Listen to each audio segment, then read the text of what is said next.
Have you ever found yourself in a situation where a client, vendor, friend, spouse, parent, or even child is upset with you or your actions? Perhaps you made a mistake, missed a deadline, or forgot an important detail. Or maybe you didn't do anything wrong, but they think that you did, and now you're facing the wrath of their anger and frustration.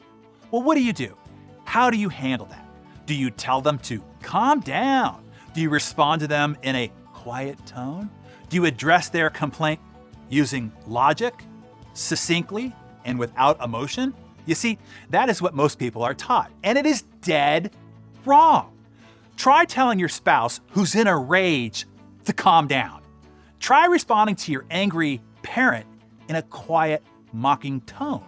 Try logically explaining to your client why they are wrong. Let me tell you when I got a masterclass on how to deal with angry people. It was in my early teens, and I was tagging along with my dad for the day, who was visiting his mentor. We were in his office situated in the back of his small real estate company.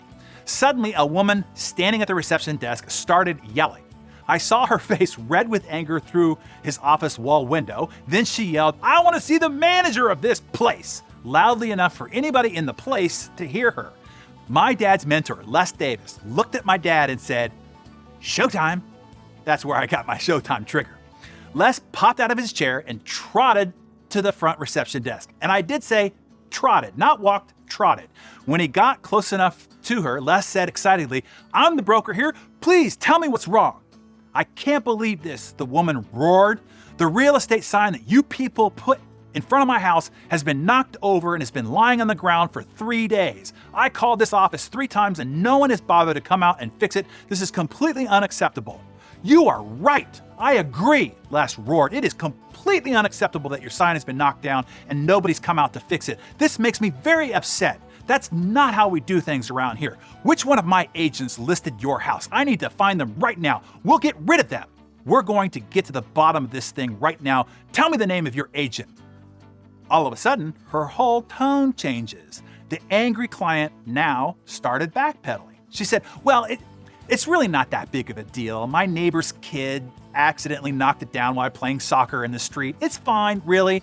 Les stops her and says, "Wait a minute. It is a big deal. This is not acceptable. We pride ourselves on taking excellent care of our clients. We want your home to be a showpiece. You should have never experienced this. It is our fault and we will fix it immediately. Please tell me your agent's name." She says, "Well, it's Brian Chester. But Brian is a nice guy. I don't want to get him into any trouble. He's been really great to work with," she said. I realize now, she's trying to convince Les that this is not a big deal. She's trying to convince him of her excellent experience working with his company. Les still responded with, "Well, that is great to hear. At the same time, you should never have had to go through this. Nothing less than excellence is what we strive for here. I will see to it personally that Brian comes by out himself to fix your sign. I will find and put him into action as soon as we're done here. Is that okay with you?" "That is wonderful," she said. "Tell him not to rush. Any time in the next couple of days is fine." "Consider it done," Les said, and opened the front door for her as she left. As Les walked back to his office, he called Brian and said calmly, "Brian, your sign is down on Doveline. Swing by and fix it as soon as you're able. Oh, and bring a small bouquet for the lady of the house." And he hung up. He wasn't mad or upset at Brian at all. In case I might have missed the lesson, my dad pointed it out. "Son, you just saw a magician at work." Les winked at my dad as he sunk back into his comfortable chair behind his desk. "Oh, I saw it. Tell me how you did it," I asked Les.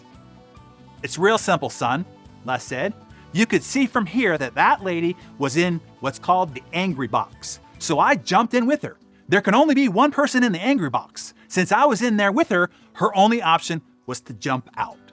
That's it." Wow. I never forgot that lesson. You see, what most people do when confronted with somebody in the angry box is they try to calm them down. They try to downplay the situation. They try to explain how it's not a big deal, or worse, they justify, defend, or deny. Guess what happens if the person doesn't feel heard, understood, or validated?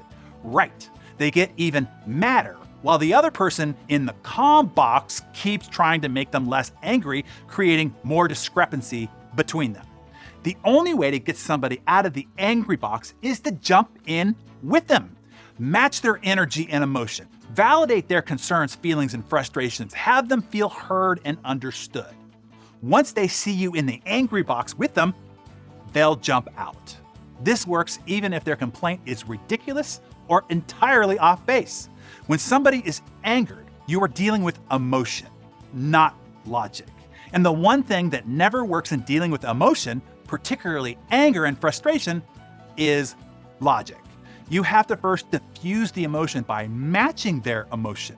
Then once diffused, more rational minds can prevail.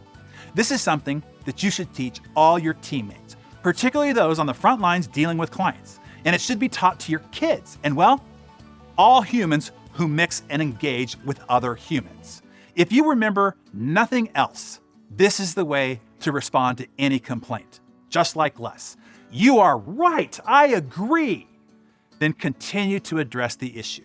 Of course, it doesn't mean that they get their way, but they get heard, seen, and validated emotionally. Okay, Darren Daily friends, share your top takeaway from today's mentor session below with the rest of the community.